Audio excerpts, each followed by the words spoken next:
हम आपको अर्थव्यवस्था की मास्टर क्लास में लेकर चलते हैं, जीडीपी की मास्टर क्लास में ले चलते हैं और इसमें हमारी मदद करेंगे डॉक्टर सौरभ गर्ग, जो कि सेक्रेटरी हैं ministry of statistics and programme implementation में। डॉक्टर सौरभ गर्ग, आपका बहुत बहुत स्वागत है। धन्यवाद धन्यवाद। हम अपने दर्शकों को बहुत सरल भाषा में समझाना चाहते हैं कि जीडीपी कैलकुलेशन में, उसके फॉर्मूले में आज जो ये बदलाव आपने किया है, इससे अब क्या बदल जाएगा और ये बदलाव क्यों किया गया है? जैसे आपने बहुत अच्छी तरह विश्लेषण दिया कि ये एक दशक से ज़्यादा पुराना बेस था और अर्थव्यवस्था की स्थिति पैटर्न चेंज होता है और इसके अलावा हमारे पास नए नए डेटा का स्रोत तैयार होता है। और पिछले 10 सालों में डिजिटल इंडिया के कारण हमारे पास डिजिटल बेसिस के बहुत सारे स्रोत तैयार हुए हैं। एक सबसे बड़ा है जो एक फाइनेंशियल चेंज हुआ था, जीएसटी का डेटा 2017 से हमारे पास है। उससे अर्थव्यवस्था की एक प्रकार से रियल टाइम स्थिति के बारे में जानकारी मिलती है। इसके अलावा विभिन्न डिजिटल इनिशिएटिव्स हैं, जैसे ई वाहन है, पब्लिक फाइनेंशियल मैनेजमेंट सिस्टम, जिससे सरकार के जितने भी खर्च हुए हैं उसके बाद जानकारी मिलती है कि किस पंचायत में क्या खर्चा हुआ है। तो डेटा के स्रोत नए उभर के आते हैं और अर्थव्यवस्था का स्ट्रक्चर चेंज होता है। इसके अलावा स्टैटिस्टिकल सांख्यिकी की तरफ से प्रणाली में भी बदलाव आते हैं। तो ये प्रणाली के बदलाव को अंतर्राष्ट्रीय स्थिति के अनुसार रखने के लिए भी हमें ये प्रकार के बदलाव करने पड़ते हैं। जी हाँ जी सौरभ जी, अब जो बदलाव आपने किए हैं, इन बदलावों का हमारे देश की अर्थव्यवस्था के आंकड़ों पर क्या असर पड़ेगा? एक तो सबसे पहले यह है कि जो अर्थव्यवस्था की चित्र तैयार होती है इस जीडीपी के नंबर से, वो एक वास्तविक रूप में और मैं बोलूँगा रोबस्ट, सटीक होगी, क्योंकि आजकल के जिस प्रकार से व्यय लोग बाग कर रहे हैं, घरों तरफ में खर्चा हो रहा है, उसकी एक ठीक प्रकार से चित्र मिलेगी। और अगर ये चित्र ठीक मिलेगी तो जो भी निर्णय या नियम हम इस डेटा के अनुसार करेंगे वो और सटीक और लोगों के जो उनके फेल्ट नीड्स हैं, फेल्ट एक्सपीरियंसेस हैं, उसके आधार पर बनेंगे। इसके अलावा जीडीपी ये जो अर्थव्यवस्था की चित्र हमें जीडीपी से मिलती है, ये एक इम्पॉर्टेंट बेसिस है जिस बेसिस पे विश्व में डिफरेंट देशों की तुलना की जाती है। ये देखा जाता है कि कितना साइज है जीडीपी का, क्या ग्रोथ रेट है जीडीपी का। उससे एक प्रकार से विश्व में उस देश की नैरेटिव, उस देश का स्टैंडिंग बनती है। तो इसलिए बहुत इंपॉर्टेंट है कि सब लोग जो भी डेटा हम तैयार करते हैं उसकी क्रेडिबिलिटी पे कोई इशू ना रेज करें, और इसलिए इसमें रेगुलरली बदलाव की जरूरी पड़ती है। जी, अब मैं अपने आम दर्शक की भाषा में और उनके मन में जो सवाल चल रहा होगा, देखिए आम जनता ये सोचती है कि ये जो जीडीपी ग्रोथ रेट है, जीडीपी के जो आंकड़े हैं, ये तो अर्थशास्त्रियों का काम है, इकोनॉमिस्ट का काम है, इससे हमारा क्या लेना देना। आप क्या हमारे दर्शकों को ये बता पाएंगे कि अब जब आपने ये फॉर्मूला बदला है, ये नए बदलाव किए हैं, इससे एक आम नागरिक के जीवन पर क्या फर्क पड़ेगा? जैसे अर्थव्यवस्था की चित्र के लिए 2 या 3 मुख्य होते हैं इंडिसेस। एक तो जीडीपी है, दूसरा है इन्फ्लेशन। अभी कुछ दिन पहले हमने इन्फ्लेशन के नंबर्स भी निकाले थे।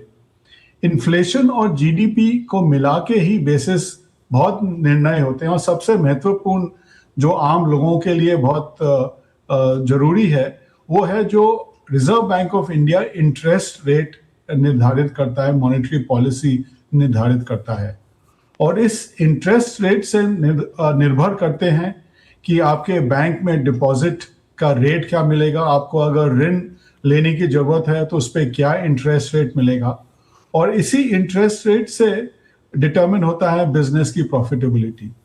इसके अलावा जीडीपी के जो विभिन्न सेक्टर्स का दर है, वृद्धि हो रही है, ग्रोथ रेट्स हैं, उससे जो निवेश बाहर से होता है या डोमेस्टिक देश के भीतर होता है, वो भी निर्भर करता है कि किस क्षेत्र में क्या ग्रोथ रेट हो रही है, उससे निवेश क्या होगा, क्या बिजनेसेस डेवलप होंगे, क्या रोजगार की अपॉर्चुनिटी डेवलप होगी।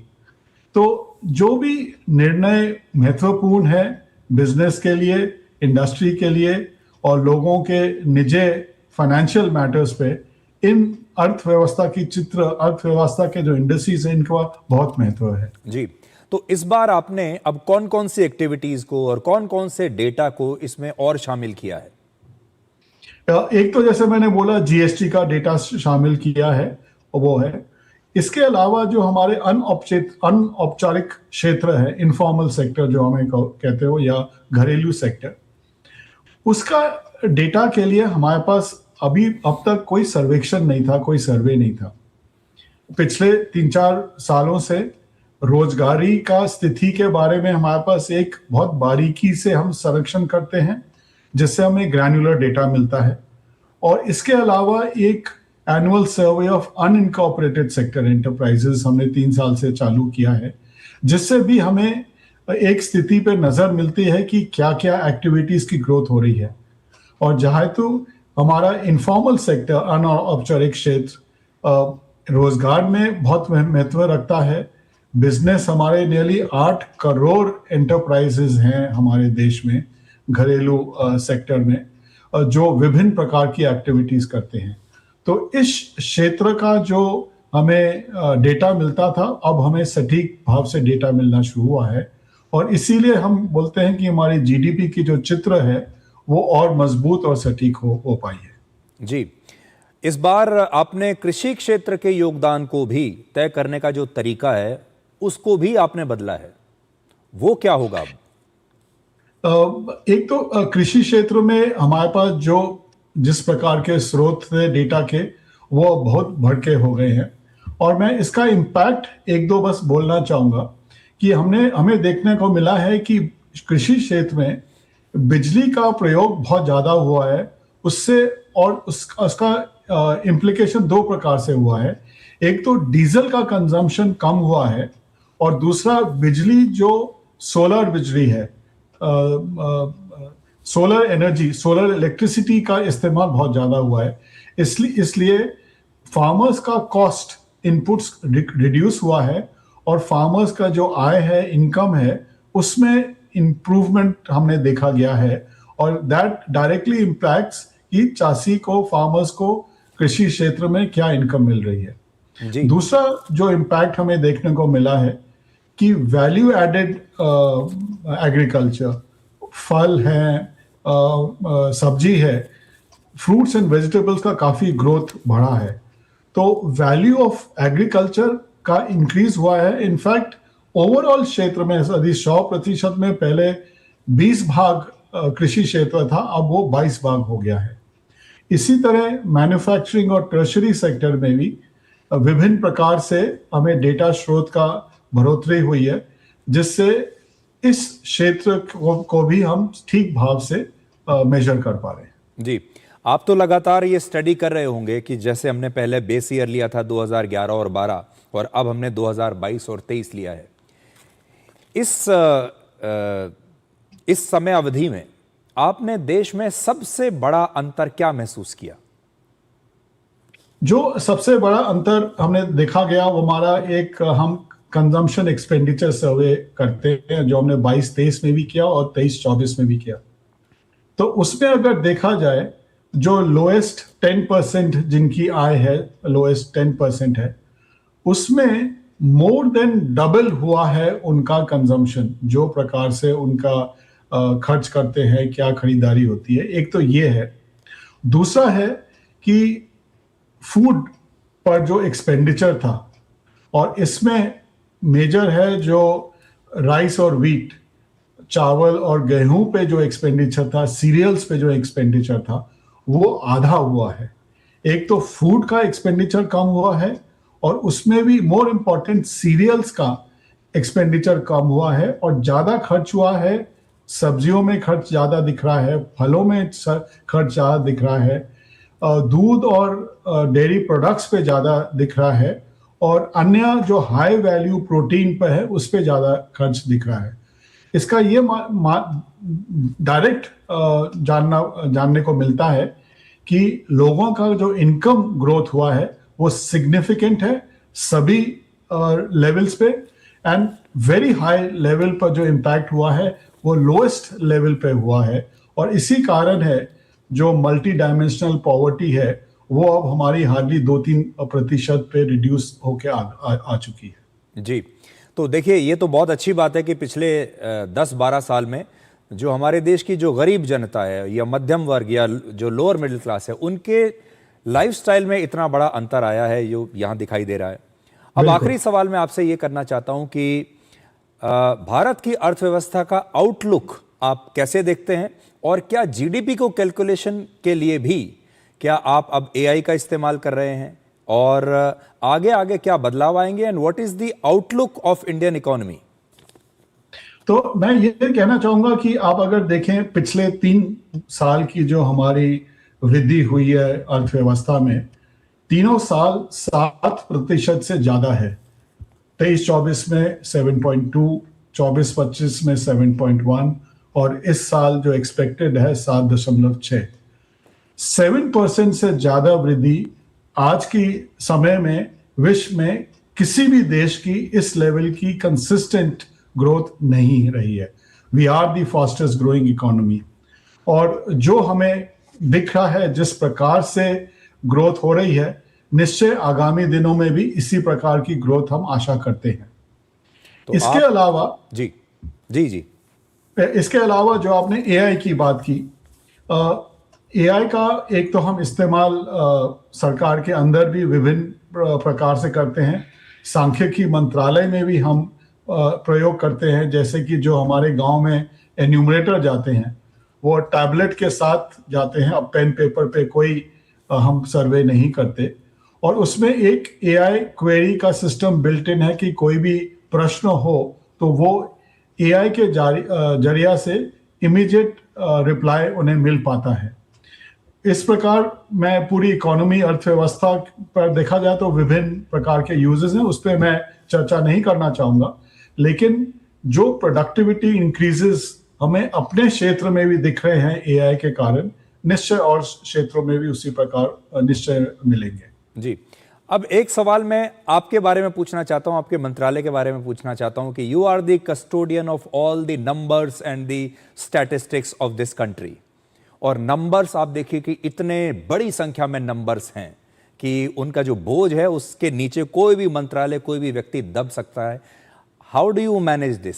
और ये एक नई जो चीज है कि आपके पास एक स्टैटिस्टिक्स की जो ओनरशिप है, ये कितना चैलेंजिंग है? तो मैं ये बोलना चाहूंगा, हमारे पास बहुत अच्छी टीम है हमारी मंत्रालय में।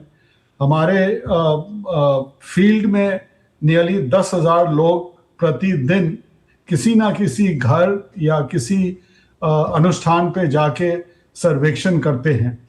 और मैं कहूँगा कि जो नींव है हमारी, जो फाउंडेशन है हमारे लोगों का, हमें जो कोऑपरेशन मिलता है, जब भी कोई किसी के घर जाता है वो बात करता है, उनसे इंफॉर्मेशन देता है, और हमारी सक्सेस वही है जो लोगों का हमें कोऑपरेशन मिलेगा, क्योंकि जो उसी डेटा के बेसिस पे हम अर्थव्यवस्था की चित्र बना सकते हैं।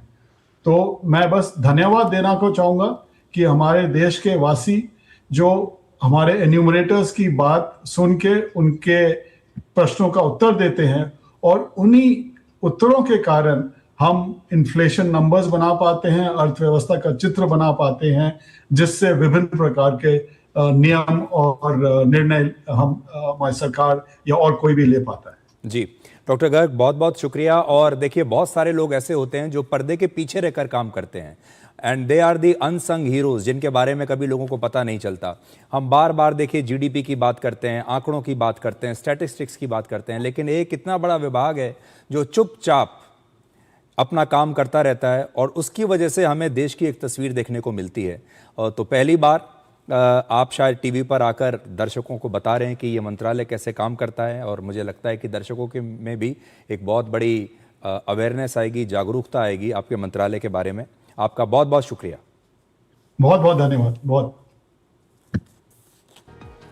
तो ये देश की अर्थव्यवस्था के बारे में एक मास्टर क्लास थी। आप में से जो लोग अर्थव्यवस्था में दिलचस्पी रखते हैं, जो अपने देश की जीडीपी ग्रोथ रेट के बारे में जानना चाहते हैं, उसके फॉर्मूले के बारे में जानना चाहते हैं कि ये कैलकुलेशन इसका कैसे होता है, कैसे हम अपने देश की, देखिए आंकड़े बहुत ज़रूरी होते हैं। जब हम अपने देश की नीतियाँ बनाते हैं, जब अलग अलग वर्गों के बारे में हम सोचते हैं, तो उन वर्गों की, उन लोगों की जीवन शैली क्या है, वो किस चीज़ पर कितना पैसा खर्च करते हैं, उनके जीवन में उनका लाइफस्टाइल क्या है, उनका जीवन किस प्रकार से बदल चुका है, जब तक ये समझ में नहीं आएगा सरकार को, तब तक वो लोगों के बारे में नई नीतियाँ, नई पॉलिसीज़ कैसे बनाएंगी। इसलिए ये जो स्टैटिस्टिक्स हैं ये बहुत ज़रूरी हैं, क्योंकि ये आपको बताते हैं कि आपका देश किस तरफ बढ़ रहा है, उसका डायरेक्शन बताते हैं, और किस गति से बढ़ रहा है उसकी स्पीड भी आपको बताते हैं।